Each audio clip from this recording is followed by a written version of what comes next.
নমস্কাৰ, আপোনালোকে চাই আছে my news north east. সদ্যগৃহীত CBSE পৰীক্ষাৰ ফলাফলত নগাঁৱৰ ঋষিকেশ ডেকা কেন্দ্ৰীয় বিদ্যালয়ৰ পৰা কমাৰ্চ ষ্ট্ৰীমত টপ স্থান পাবলৈ সক্ষম হৈছে আৰু আমি সিহঁতৰ ভাগবোৰত আহি উপস্থিত হৈছোঁ। সিহঁতৰ পৰা কিছু মন্তব্য লোৱাৰ চেষ্টা কৰিম। কেনেদৰে আচলতে এই যাত্ৰা আৰম্ভ কৰিছিল? কমাৰ্চত আছিল। আছোঁ কেনেধৰণৰ এই স্কিলিঙৰ যাত্ৰা কেনেদৰে আৰম্ভ হৈছিল? প্ৰথমতেতো লাহে লাহে পঢ়া আৰম্ভ দিছিলোঁ। মই খেলোঁ, লগতে টেবল টেনিছ খেলোঁ, চব মিলাই লাষ্টত ভালকৈ পঢ়া হৈছিল আৰু স্কুলেও বহুত হেল্প কৰিছে, তেনেকেই মিলাইছোঁ। কিমান শতাংশ পাবলৈ সক্ষম হৈছে? মই 97.6% পাইছোঁ। 97.6 স্কুলৰ ভিতৰত টপ কৰিছে। স্কুলৰ ভিতৰত টপ। কি ক'বা, কাক ক্ৰেডিট দিব বিচাৰে বিহাইণ্ড ইয়ৰ ছাকচেছ? চবকে ক্ৰেডিট দিব বিচাৰোঁ, স্কুলৰ প্ৰিন্সিপাল ছাৰক, চব টিচাৰ্ছক, মন্দিপা মেম, ডক্টৰ ছাৰ, মাহঁতেও বহুত হেল্প কৰিছে, কাকা আইতা চবকে ধন্যবাদ দিছোঁ। আৰু লেটাৰ কেনে বিহু পাবলৈ সক্ষম হৈছে?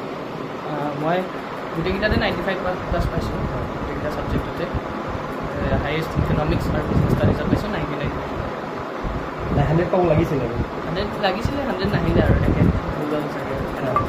এতিয়া ভৱিষ্যতে কি হোৱা সপোন, কি হোৱাৰ ড্ৰিম মনত কৰি ৰাখিছে? এতিয়াতো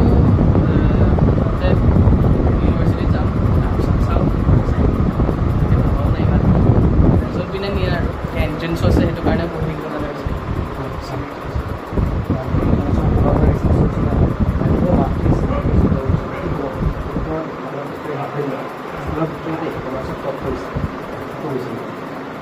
আমিতো দেউতাক আৰু মাক আমি বহুত আনন্দিত হৈছোঁ। তাৰ হেৰিয়াত সপোনো আছিল বাৰু আমাৰ, সেইটো তেনেকুৱা এটা ৰিজাল্ট পাম বুলি আমি সৰুৰ পৰা অকণমান ভাবিছিলোঁ, আশাও কৰিছিলোঁ। সেই আশা আমাক দিয়াৰ কাৰণে আমি বহুত গৌৰৱান্বিত হৈছোঁ।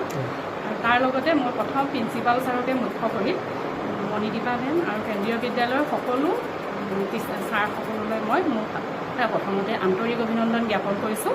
আৰু তেখেতসকলে যিখিনি তাক গাইডেঞ্চ দি পেলাই ইমানখিনি আগুৱাই লৈ গ'ল, সেই বিষয়ত তেখেতসকলক আমাৰ ফালৰ পৰা আমি কৃতজ্ঞতা জ্ঞাপন কৰিছোঁ। হেৰি কৰিছে, সি খেলেও বাৰু, টেবুল টেনিছ খেলে, এইবাৰ নেশ্যনেলো পালেহেঁতেন। গতিকে ইমানখিনিৰ মাজত যে সি ইমানখিনি কৰিব পাৰিছে, যথেষ্ট কষ্টও কৰিছে, কষ্টৰ সাধ্য হৈছেগৈ আৰু। গতিকে ভাল লাগিছে, আমাৰ বহুত মনত আনন্দ লাগিছে। সিমানেই আৰু আগলৈ যাতে ভালকৈ আগবাঢ়ি যাওঁ, সেইটোৱে আমাৰ কামনা। আশীৰ্বাদ কৰিব সকলোৱে, সিমানেই আৰু। পুনৰবাৰ লৈছোঁ, যিহেতু টেবুল টেনিছত নেশ্যনেলত যিটো স্থান পাইছে বুলি বাকী কৈছে, গতিকে এতিয়া মনত কি পৰি ৰাখিছে? স্পৰ্টছত যাবানে অইন কিছু আৰু দিশত যোৱাৰ ইচ্ছা আছে? এতিয়া স্পৰ্টছততো মোৰ অকণমান এতিয়া কমি গৈছে পৰীক্ষাৰ কাৰণে, এতিয়া পঢ়া লাইনতে যাম বুলি ভাবিছোঁ। স্পৰ্টছটো ৰাখিম ছাইডতে, স্পৰ্টছো থাকিব, লগতে পঢ়াটো থাকিব। নিশ্চয়কৈ আচলতে স্পৰ্টছৰ লগতে যি যি পঢ়াটো লাইন, সেইটো বৰ্তাই ৰাখিব বুলি কৈছে। আইতাক আছে, কি ক'ব আপোনাৰ নাতিৰ যি সাফল্য আচলতে? তাৰ মনৰ বাঞ্ছাটো পূৰ্ণ হ'লে ভাল পাওঁ আৰু। সি খেলো ভাল পায়, পঢ়াটো তাৰ অভিজ্ঞতা ভালেই দেখিলোঁ আৰু ভালেই হৈছে। পঢ়াৰ কাৰণে ভাল পাইছোঁ। ইমানখিনি হ'ব বুলি ভাবিছিলোঁ, কিন্তু টপ হ'ব বুলি ভবাও নাছিলোঁ আৰু ভাবিছিলোঁ। সি পঢ়াত খুব আগ্ৰহ আছিলে সৰুৰে পৰা, আৰু এতিয়া অলপ কষ্ট কৰিছে আৰু নিজে। অঞ্চলৰ কাৰণে এটা গৌৰৱৰ বিষয় ক'ব লাগিব। গৌৰৱৰো এটা, আমাৰ এতিয়া ভাল লাগিছে, ককাহঁতলৈও মোৰলৈও নিজে গৌৰৱ কৰিব পাৰিছোঁ মানুহৰ ওচৰত। আগলৈ যাতে তেনেকৈ আকৌ গৌৰৱ কৰিবলৈ মনত সকাহ পায় আৰু। নিশ্চয়কৈ। আৰু এগৰাকী আইতাক আছে, কি ক'ব আপোনাৰ নাতিকৰ যি সাফল্য, কমাৰ্চ চিষ্টেমত টপ কৰিবলৈ সক্ষম হৈছে, আৰু ভৱিষ্যতো আৰু তেখেতৰ বহুত সপোন আছে, গতিকে নাতিকক কি ক'ব? কৈছোঁ আৰু তাক যাতে এইটো যে তাৰ যিটো সপোন, সেই সপোনটো যাতে সি পূৰা কৰিব পাৰে ভৱিষ্যতে আৰু আগুৱাই যাব পাৰে, সেইটোৱে আৰু তাৰ পঢ়াত যিটো সাফল্যতা, সেইটো কাৰণে আমি বহুত গৌৰৱান্বিত হৈছোঁ। আমি যে এতিয়া এই বয়সতো যে এইটো দেখিবলৈ পাইছোঁ, সেইটো কাৰণে আমাৰ বেছি ভাল লাগিছে। হয়, নিশ্চয়কৈ কিছু পৰিৱেশ দেখুৱাইছোঁ। আৰু ককাক আছে, কিছু কি ক'ব আপোনাৰ নাতিয়েকে এটা ভাল ৰিজাল্ট কৰিবলৈ সক্ষম হৈছে? বিশেষকৈ CBSE বুলি ক'লে বহুত হাৰ্ড হয়, বহুত ছাত্ৰ ছাত্ৰী আচলতে টান পায় CBSE ল'বলৈ, গতিকে আপোনাৰ নাতিয়েকে এইটো সাফল্য অৰ্জন কৰিবলৈ সক্ষম হৈছে, আপুনি কি ক'ব?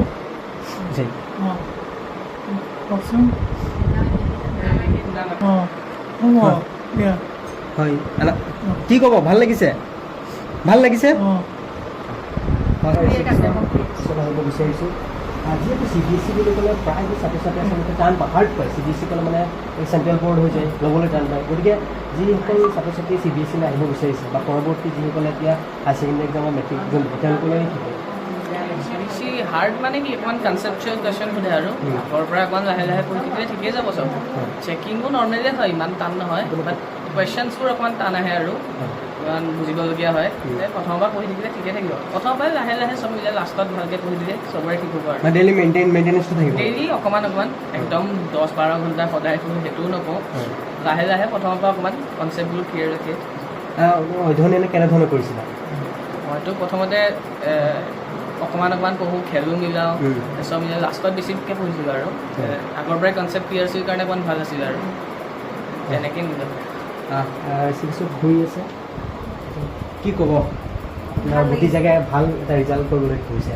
বহুত ভাল লাগিছে আমি বহুত গৌৰৱান্বিত হৈছোঁ তাৰ নিচিনা যে আৰু প্ৰতিটো ষ্টুডেণ্টেই মানে এনেকৈ আগবাঢ়ি যাওঁ হয় পৰৱৰ্তী যিসকলে এই পৰীক্ষা দিবলৈ মানে অৱতীৰ্ণ হ'ব তেওঁলোকলৈ কি ক'ব তেওঁলোকেও ভালকৈ পঢ়ক হয়